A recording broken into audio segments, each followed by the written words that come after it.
hope Mr. Trump treats this situation with the seriousness it deserves and works to demonstrate to the country that he has greater respect for women than this clip suggests.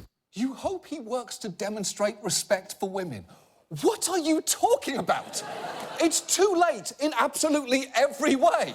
First, it's October of an election year, and second, he's fucking 70. But Ryan was not the only outraged Republican. They lined up to disavow Trump's statements, each with a similar theme. I have 5 daughters, and what Mr. Trump said is offensive to me and my family. My wife and I, we have a 15-year-old daughter. I have a wife. I have a daughter. I have a mother.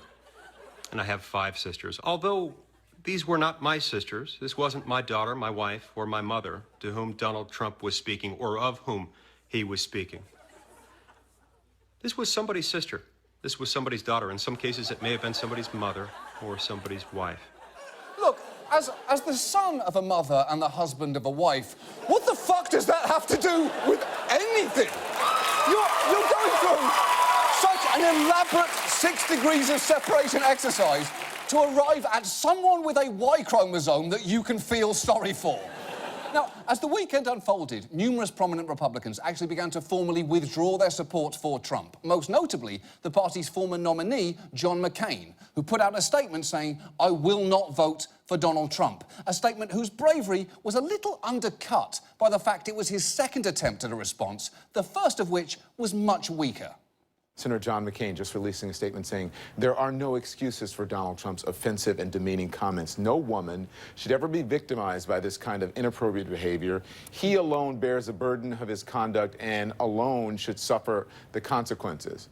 Except no, he alone does not bear the burden of his conduct because he alone did not make himself your party's nominee. All of you have consistently supported him through some absolutely heinous shit. In his very first campaign speech, he called Mexicans rapists. And that was just the beginning. Because since then, he has proposed a temporary ban on Muslim immigrants, advocated for killing terrorist families, which is, by the way, a war crime, argued for waterboarding even if it doesn't obtain information because, and I quote, "they deserve it anyway." And just this week, he stood by his claims that the Central Park Five were guilty, despite the fact that DNA evidence has since exonerated them. And all of you still thought he should be president. So the only way that you get to be shocked and outraged now is if you were cryogenically frozen until Friday afternoon and that Access Hollywood tape was the first thing you saw upon being reanimated. Anything less than that, and this is on you too.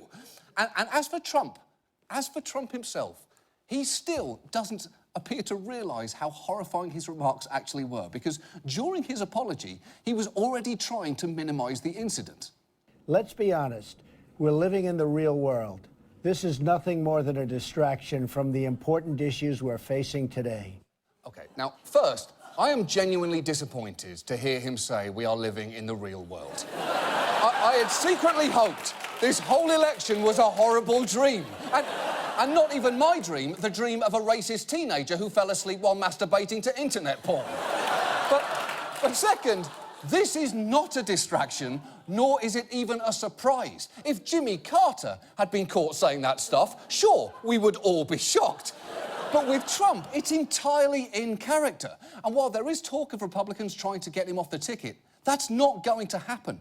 Early voting has begun, so people have already voted for him. This is happening. And in a way, perhaps we've always been heading to this historic moment. The first female presidential nominee versus the human embodiment of every backwards, condescending, Mad Men-esque boys' club attitude that has ever existed, rolled into one giant, salivating, dick-sized referencing, pussy-grabbing warthog in a red power tie. And I'll put it this way. If American democracy is a computer game and Hillary is completing women's 100-year quests to get to the Oval Office, it kind of makes sense that this would be the final boss. And now,